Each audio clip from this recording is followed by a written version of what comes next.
Tiap negara tentu memiliki karakteristik dan kebutuhan yang berbeda-beda.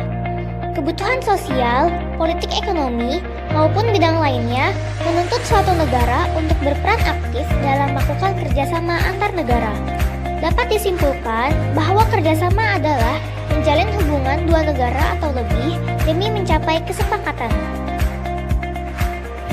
A. Faktor pendorong. 1. Kesamaan dan perbedaan sumber daya alam. Beberapa negara penghasil minyak bumi membentuk suatu kerjasama yang diberi nama OPEC. Perbedaan sumber daya alam di setiap negara ASEAN juga menghasilkan kerjasama. Indonesia mengekspor hasil pangan ke Singapura. Indonesia juga mengimpor beras dari Myanmar dan Thailand.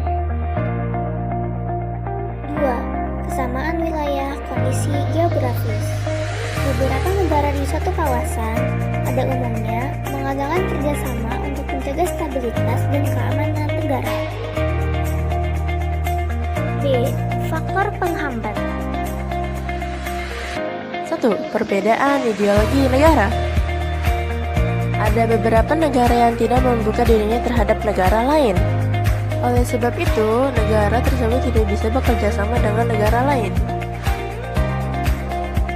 2. Konflik dan peperangan. Konflik yang terjadi dalam dua negara atau lebih memunculkan perselisihan, pertikaian, dan perpecahan di antara dua pihak negara. Hal itu mengganggu kestabilan negara sehingga akan menghambat kerjasama. 3. Kebijakan protektif. Kebijakan protektif adalah kebijakan untuk melindungi industri dalam negeri. Misalnya, tidak menerima impor hasil pertanian karena dapat mempengaruhi kondisi pendapat hasil pertanian di dalam negerinya.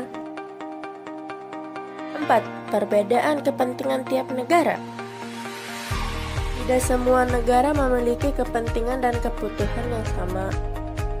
Ada beberapa negara yang tidak membuka dirinya terhadap negara lain. 2. Bentuk-bentuk kerjasama sosial, politik, budaya, pendidikan, dan perkembangannya. A. Bentuk kerjasama di bidang sosial dan budaya. Kerukunan dan kemajuan bersama dapat tercipta dari kerjasama antara negara-negara ASEAN. Kerjasama dalam bidang sosial dan budaya dilaksanakan oleh Committee on Social Development. Salah satu kerjasama di bidang sosial dan budaya adalah pertukaran budaya dan seni. Selain itu juga pengembangan sumber daya manusia. B. Bidang kerjasama di bidang politik dan keamanan. Kerjasama politik ini ditujukan untuk menciptakan keamanan, stabilitas, dan perdamaian antar negara di ASEAN. Kerjasama ini menyepakati adanya ZOPFAN, persahabatan dan kerjasama, dan kawasan bebas senjata nuklir. Kerjasama dalam bidang politik menciptakan ASEAN Regional Forum untuk membahas kasus-kasus terkini yang menjadi perhatian ASEAN. Salah satu contoh kerjasama politik dan keamanan adalah pertemuan para menteri pertahanan. Tujuannya adalah mempromosikan perdamaian dan stabilitas kawasan melalui dialog serta kerjasama di bidang pertahanan dan keamanan. C. Bentuk kerjasama di bidang pendidikan. Kerjasama di bidang pendidikan berfungsi untuk meningkatkan kualitas pendidikan dan meningkatkan daya saing internasional. Contoh kerjasama dalam bidang pendidikan adalah penawaran beasiswa dan olimpiade. Ternyata interaksi antar ruang yang terjadi antara negara-negara ASEAN sangat dibutuhkan ya, dan penting adanya. Walaupun demikian, kita tidak boleh terlalu tergantung dalam bantuan dari negara lain ya.